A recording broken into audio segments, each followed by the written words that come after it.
बिस्मिल्लाहिर्रहमानिर्रहीम। अस्सलाम वालेकुम डियर स्टूडेंट्स। आज के लेक्चर में हम चैप्टर नंबर 6 के एमसीक्यूज़ जो हैं वो डिस्कस करेंगे। फर्स्ट एमसीक्यूज़ है drag force acts on an object along. A है पैरेलल, बी है एंटी पैरेलल, सी है परपेंडिकुलर, डी है नन ऑफ दिस। तो बेटा जब भी कोई ऑब्जेक्ट किसी फ्लूइड में से मूव करता है तो उसकी मोशन के ऑपोजिट डायरेक्शन में क्या चीज़ लगती है? ड्रैग फोर्स लगती है। ठीक है, तो जो ऑपोजिट डायरेक्शन में ड्रैग फोर्स लगती है इसको हम बोलेंगे एंटी पैरेलल। तो बी का इसका जो करेक्ट ऑप्शन है बेटा वो हमारे पास होगा बी, एंटी पैरेलल। फिर उसके बाद है if rho is constant, if density is constant then. ये टर्मिनल वेलोसिटी का बेटा रिलेशन गिवन है। टर्मिनल वेलोसिटी का रिलेशन क्या होता है? V t two g 9 eta. अब बेटा यहाँ पे देखें ये जी ग्रेविटेशनल कांस्टेंट है, एक्सेलरेशन ये भी कांस्टेंट है, 9 ईटा, ईटा भी कांस्टेंट है। अब अगर डेंसिटी भी हम कांस्टेंट रख दें तो टर्मिनल वेलोसिटी बेटा हमारे पास वो डायरेक्टली प्रोपोर्शनल होगी किसके? आर स्क्वायर के। तो ये रिलेशन आ जाएगा हमारे पास। बी इसका जो है वो करेक्ट होगा कि अगर हम डेंसिटी को कांस्टेंट रखें तो टर्मिनल वेलोसिटी बेटा जो रेडियस है उसके स्क्वायर के क्या हो जाएगी? Directly proportional. इसके बाद नंबर 3 है मेरे पास when body acquires terminal velocity then its acceleration a becomes. A option है जीरो एक्सेलरेशन, बी है acceleration is equal to gravitational acceleration, C है acceleration is greater than gravitational acceleration और D है acceleration is less than gravitational acceleration. देखें बेटा जब भी कोई ऑब्जेक्ट डाउनवर्ड फॉल करता है तो डाउनवर्ड फॉल करते हुए उस पर लगने वाली डाउनवर्ड ग्रेविटेशनल एक्सेलरेशन जो ग्रेविटेशनल फोर्स है और अपवर्ड लगने वाली जो ड्रैग फोर्स है बेटा जब ये दोनों इक्वल हो जाती हैं तो बॉडी कौन सी वेलोसिटी अटेन कर लेती है? टर्मिनल वेलोसिटी जो है वो अटेन कर लेती है। तो अब बेटा टर्मिनल वेलोसिटी जब आएगी तो बॉडी कांस्टेंट एक्सेलरेशन के साथ मूव करेगी। कांस्टेंट एक्सेलरेशन हमारे पास क्या हो जाएगा? ज़ीरो, क्योंकि जो नेट फोर्स लग रही है वो ज़ीरो है, फोर्स बेटा ज़ीरो होगी हमारे पास, तो जो एक्सेलरेशन है वो भी क्या हो जाएगा? ज़ीरो। तो ऑब्जेक्ट ज़ीरो एक्सेलरेशन के साथ या कांस्टेंट वेलोसिटी के साथ डाउनवर्ड जो है वो फॉल करेगा। तो नंबर 3 का हमारे पास जो करेक्ट ऑप्शन है वो ए आएगा, a is equal to zero. फिर उसके बाद next number 4 if the radius of droplet becomes half then its terminal velocity will be. तो बेटा अभी हमने रिलेशन पढ़ा है टर्मिनल वेलोसिटी का रेडियस के साथ। अब अगर रेडियस को हाफ करेंगे तो हमारे पास आर स्क्वायर है तो ये 2 कंप्लीट स्क्वायर हो जाएगा तो r/4। तो 4 टाइम्स जो है बेटा इसकी वेलोसिटी क्या हो जाए? 1/4 क्या होगा कि पहले से 1/4 टाइम्स जो है वो टर्मिनल वेलोसिटी डिक्रीज़ हो जाएगी। तो इसका हमारे पास डी ऑप्शन 4 का जो है वो करेक्ट होगा। ठीक है, इसी फार्मूला से टर्मिनल वेलोसिटी के फार्मूला से में आप जो है वो रेडियस की वैल्यू पुट करके रिलेशन फाइंड कर सकते हैं। फिर नंबर 5 है, नंबर 5 में है कि drag force between two layers under consideration depends upon. कि अभी जो हमने कहा है कि जब भी कोई फ्लड में से कोई ऑब्जेक्ट मूव करता है तो उस पर ऑपोजिट डायरेक्शन में जो रिटार्डिंग फोर्स लगती है उसको ड्रैग फोर्स बोलते हैं।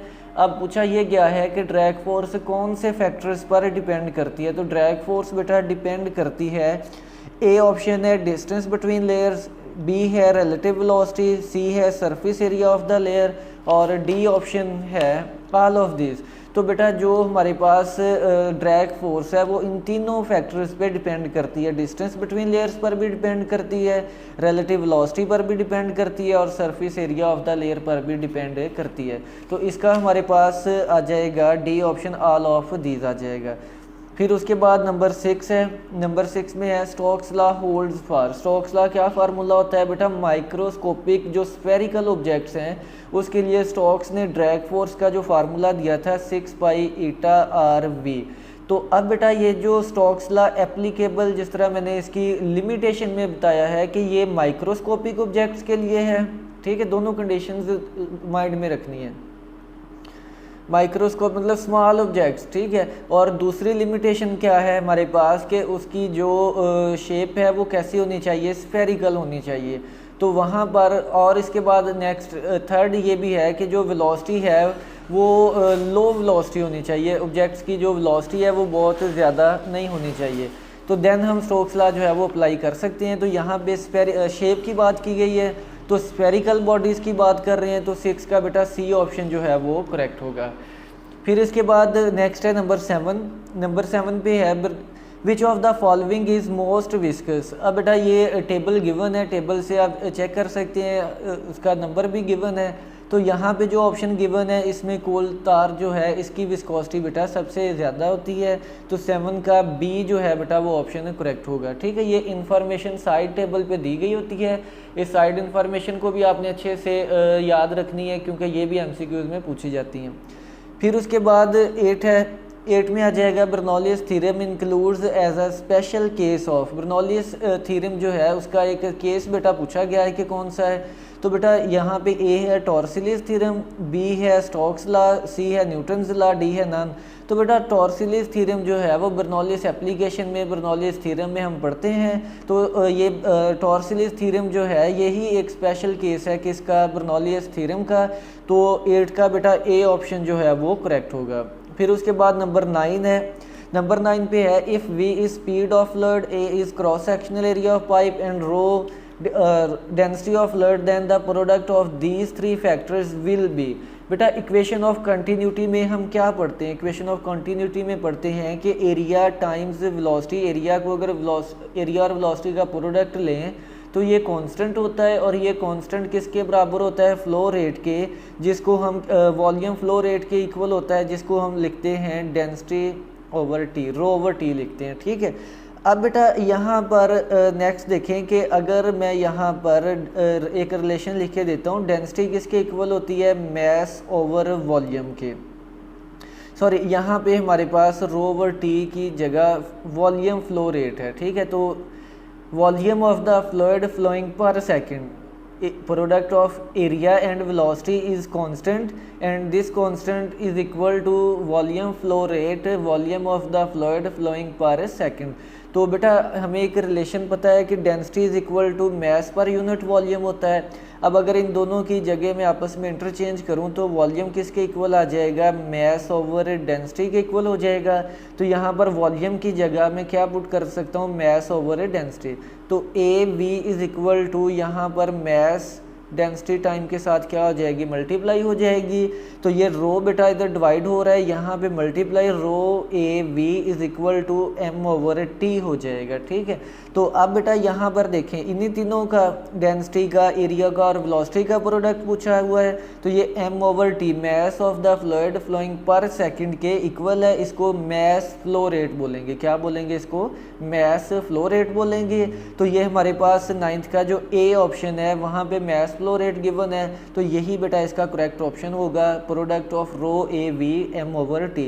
तो ये बेटा आपने रिलेशन ये याद रखना है। ये एग्जांपल जो है हमारे पास इक्वेशन ऑफ कंटिन्यूटी से, उससे जो नेक्स्ट एग्जांपल है उसमें भी ये वाला फार्मूला इस्तेमाल होता है। तो ये 9th का बेटा हमारे पास जो ए ऑप्शन है वो करेक्ट है।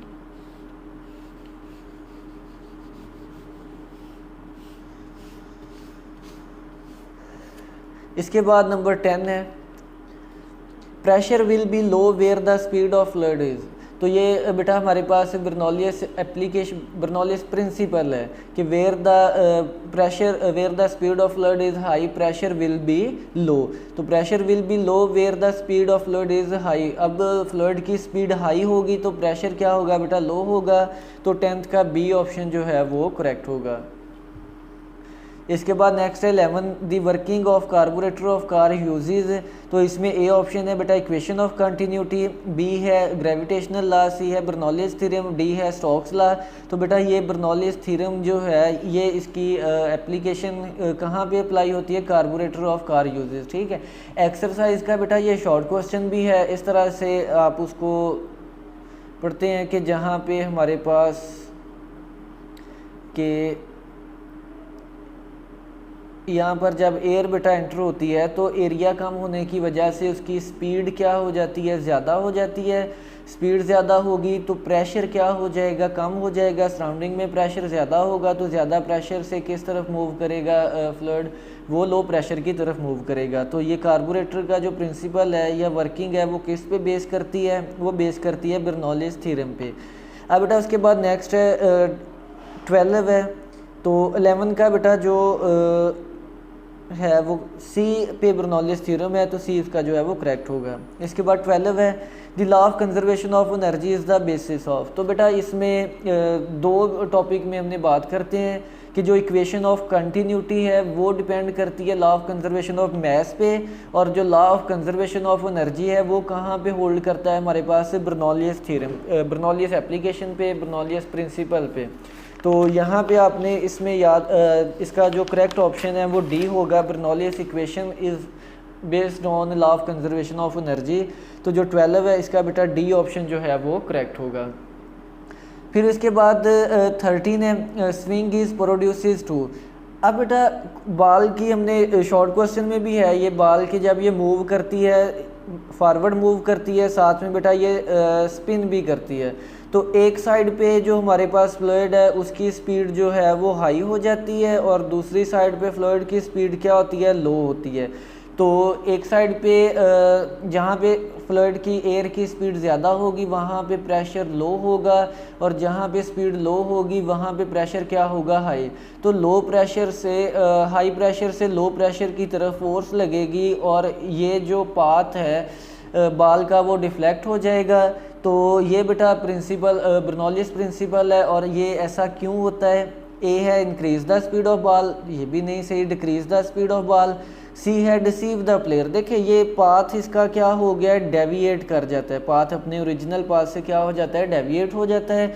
तो जिसकी वजह से जो प्लेयर है वो उसको डिसीव करने के लिए हम क्या प्रोड्यूस करते हैं, बॉल में स्विंग प्रोड्यूस करते हैं। फिर उसके बाद इसका जो करेक्ट है बेटा वो 13 का सी ऑप्शन पे डिसीव ऑफ द प्लेयर है, तो ये बेटा इसका करेक्ट होगा।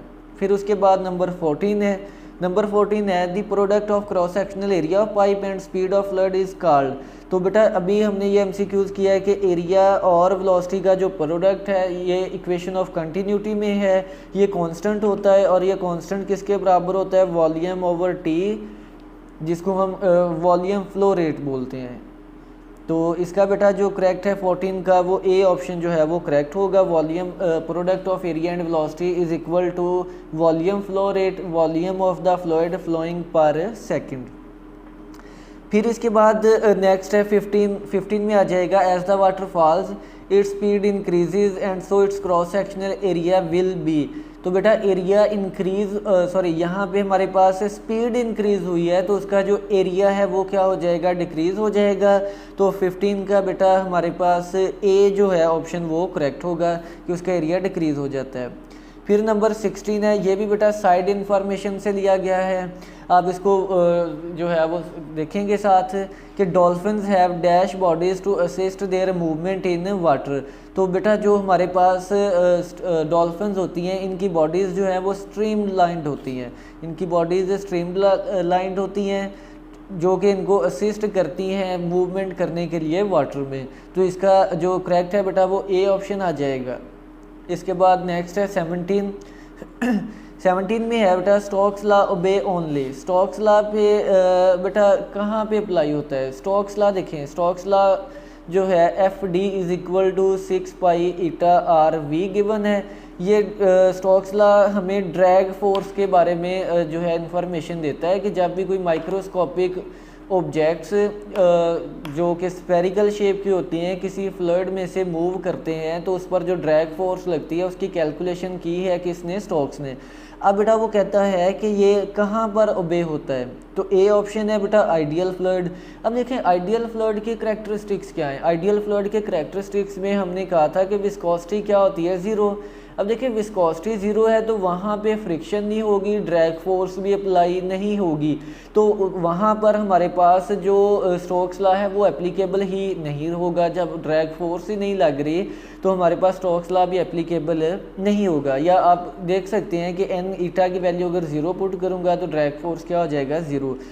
तो ये तो बेटा मतलब आइडियल फ्लूइड पे ये स्टोक्स लॉ एप्लीकेबल नहीं है। बी है बेटा विस्कस फ्लूइड्स। अब देखिए विस्कोसिटी होगी तो ड्रैग फोर्स भी होगा, तो मतलब ऐसा कोई ऑब्जेक्ट, ऐसा कोई फ्लूइड जिसमें विस्कोसिटी होगी उस पर स्टोक्स लॉ हम अप्लाई कर सकते हैं। फिर सी है परफेक्ट फ्लूइड्स है, नॉन आइडियल फ्लूइड्स है। तो इसमें बेटा हमारे पास जो सबसे बेहतर ऑप्शन आएगा वो बी आएगा, विस्कस फ्लूइड्स जो है वो आ जाएगा। तो 17 का जो बी ऑप्शन है बेटा वो इसका करेक्ट होगा। फिर उसके बाद 18 है, 18 में आ जाएगा the word fluid means. Word जो फ्लूइड है इसका क्या मीनिंग होता है? फ्लूइड का मीनिंग है बेटा टू ए ऑप्शन है टू फॉल, बी ऑप्शन है टू राइज, सी ऑप्शन है टू फ्लो एंड डी है नॉन ऑफ दिस। तो बेटा वर्ड फ्लूइड जो है वो ग्रीक वर्ड है, जिसका फ्लूइड जो है वो ग्रीक वर्ड है जिसका मतलब क्या होता है? To flow. तो इसका बेटा जो करेक्ट ऑप्शन आएगा हमारे पास वो सी ऑप्शन आएगा, टू फ्लो जो है वो इसका करेक्ट होगा। फिर इसके बाद नेक्स्ट है 19 MCQs है। 19 में है viscosity of the gases with the rise in temperature. तो विस्कोसिटी बेटा क्या होती है? हमारे पास फ्रिक्शनल इफेक्ट्स होते हैं। तो ए ऑप्शन है इंक्रीजेज, बी ऑप्शन है डिक्रीजेज, सी ऑप्शन है remains same and D option is non effect. तो अब बेटा टेम्परेचर बढ़ाने से जो गैसेस के मॉलिक्यूल्स हैं उनका कुलियन क्या हो जाता है? आपस में बढ़ जाता है। कुलियन आपस में बढ़ेगा तो जो मॉलिक्यूल्स के मूव करने में जो हमारे पास विस्कोसिटी है, जो ड्रैग फोर्स लगेगी वो पहले से ज़्यादा लगेगी। तो इसका मतलब ये हुआ कि जो विस्कोसिटी ऑफ गैसेस है वो डायरेक्टली प्रोपोर्शनल होगी किसके? टेम्परेचर के टेम्परेचर जितना ज़्यादा हाई होगा हमारे पास जो गैसेस हैं उनकी विस्कोसिटी बेटा उतनी क्या होती जाएगी? ज़्यादा होती जाएगी। ठीक है। अब बेटा ये आपने जब हम बात करेंगे लिक्विड्स के लिए, तो लिक्विड्स की विस्कोसिटी बेटा टेम्परेचर के बढ़ाने से कम होती है, क्योंकि बॉन्डिंग फोर्सेस कम हो जाती हैं तो जो ड्रैग फोर्स लगेगी वो भी कम लगेगी। गैसेस के केस में डायरेक्टली प्रोपोर्शनलिटी है और फ्लूइड्स जो लिक्विड्स हैं उसके केस में इन्वर्स रिलेशन है। ठीक है। तो ये दोनों रिलेशन बेटा आप लोगों ने याद रखने हैं, ये टॉपिक में भी डिस्कस किए गए थे। फिर उसके बाद यहाँ पे 19 का जो करेक्ट ए ऑप्शन बेटा जो इंक्रीजेज है वो गिवन है, तो ए ऑप्शन जो है वो इसका करेक्ट होगा। फिर उसके बाद 20 MCQs है the force of friction that comes into action after the motion has started is called. A option है लिमिटिंग फ्रिक्शन, बी है फ्रिक्शन, सी है स्टैटिक फ्रिक्शन, डी है नन ऑफ दिस। तो बेटा ए 20 का ए जो है वो लिमिटिंग फ्रैक्शन वो इसका करेक्ट हो जाएगा। Tubes of narrow bore and बेटा इस स्टेटमेंट को आप अच्छे से अंडरस्टैंड करिएगा। 20 का अभी जो हमने डिस्कस किया है वो ए ऑप्शन जो है वो करेक्ट होगा। फिर इसके बाद 21 है 21 है ट्यूब्स ऑफ नैरो बोर। बेटा देखिए नैरो बोर का मतलब है कि वहाँ पे उसका एरिया क्या होगा? बहुत कम होगा। And liquids of high viscosity. High viscosity का मतलब क्या होगा कि उसमें जो फ्लूइड है उसकी विस्कोसिटी या फ्रिक्शनल इफेक्ट है उसकी वैल्यू भी क्या होगी? हाई होगी। Of high viscosity and low density promote. अब बेटा ये सारी जो हमारे पास फीचर्स हैं वो कहता है कि ये कौन से फ्लो को डिस्कस कर रहे हैं? ए ऑप्शन है स्ट्रीमलाइन फ्लो, बी ऑप्शन है टर्बुलेंट फ्लो, सी ऑप्शन है बोथ, डी है नन ऑफ दिस। तो बेटा इसको अंडरस्टैंड करें। स्ट्रीमलाइन फ्लो में हम क्या कहते हैं कि फ्लूइड्स जो हैं वो स्ट्रेट पाथ में, एक ही पाथ में जो है वो पार्टिकल्स मूव करते हैं। अब बेटा इसमें जो स्पीड होती है वो भी स्लो होती है। ठीक है। एक ख़ास हद से जब स्पीड एक इंक्रीज़ होती है तो जो स्ट्रीमलाइन फ्लो है वो टर्बुलेंट फ्लो में चेंज हो जाता है, जिसको हम क्रिटिकल स्पीड या क्रिटिकल वेलोसिटी बोलते हैं। तो अब बेटा यहाँ पे जो हमने बोर इस्तेमाल किया है इसका एरिया कम है। एरिया कम होगा तो हमारे पास जो स्पीड है वो भी ज़्यादा होगी। फ्रिक्शनल इफेक्ट है तो उसकी वजह से जो फोर्स है बेटा वो भी ज़्यादा लगेगी।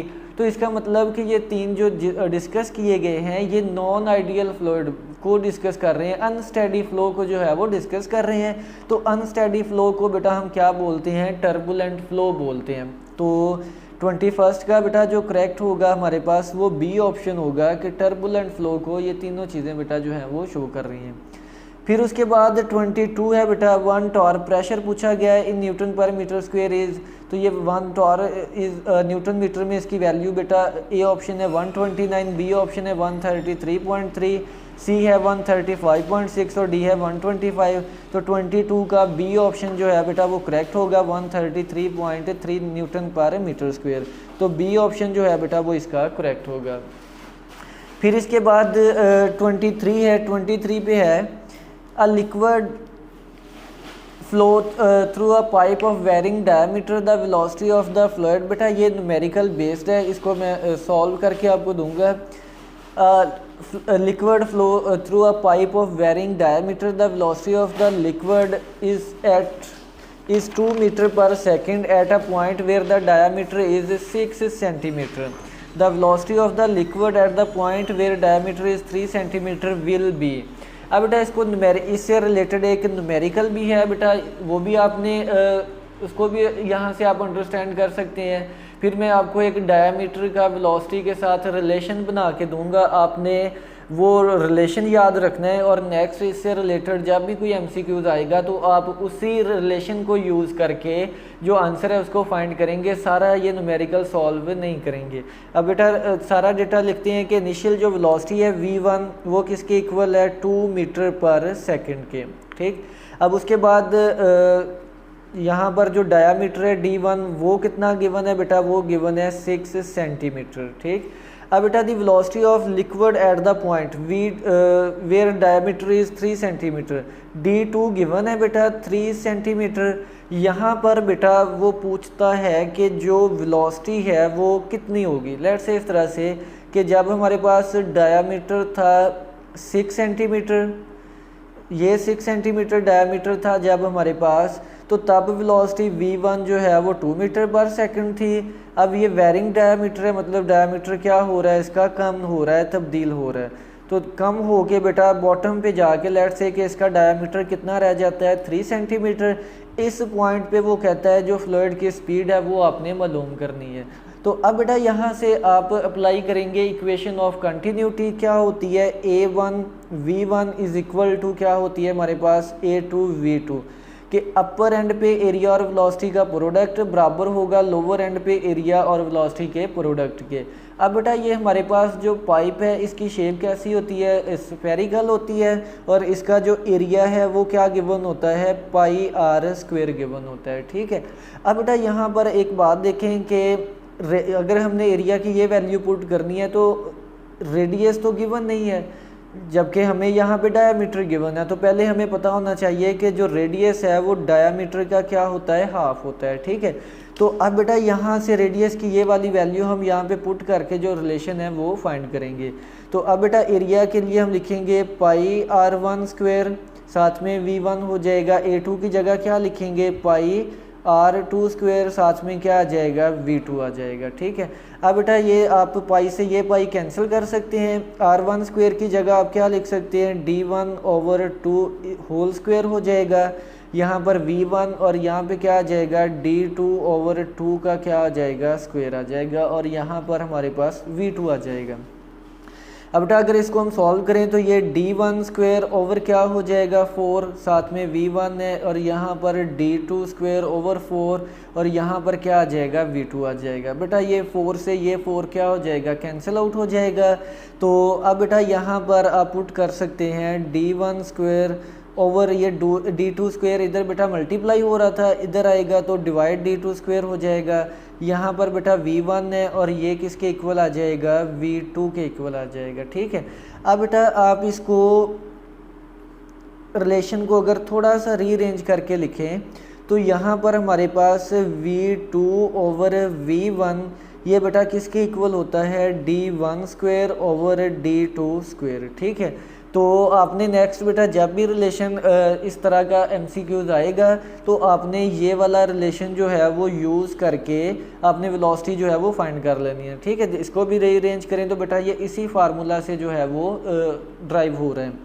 तो अब बेटा यहाँ पर हम वैल्यूज़ पुट करेंगे, d1 की वैल्यू कितनी है हमारे पास 6 का स्क्वायर करेंगे 36 मल्टीप्लाई सेंटीमीटर स्क्वायर है तो ये हो जाएगा 10⁻⁻4 हो जाएगा, डिवाइडेड बाय d2 कितना है बेटा 3 है, 3 स्क्वायर 9 होता है हमारे पास, मल्टीप्लाई सेंटी 10⁻⁻4 और वेलोसिटी v1 कितनी गिवन है बेटा 2। तो अब हम इसको जो है वो सॉल्व कर लेते हैं। तो हमारे पास क्या आ जाएगा, ये कैंसिल आउट हो जाएगा, 9 4s आर 36, 4 2s आर 8 हो जाएगा। तो v2 की बेटा वैल्यू क्या आ जाएगी 8 मीटर पर सेकंड आ जाएगी। तो ये बेटा हमारे पास 23 का जो करेक्ट ऑप्शन है वो सी ऑप्शन जो है वो पे 8 मीटर पर सेकंड है। तो सी ऑप्शन बेटा जो है वो इसका करेक्ट होगा। फिर इसके बाद लास्ट पे है 24 पे है, in Bernoulli's equation the factor 1/2 rho v square is. बेटा ये बर्नौलियस इक्वेशन हमारे पास किसके इक्वल होती है, बर्नौलियस इक्वेशन इक्वल है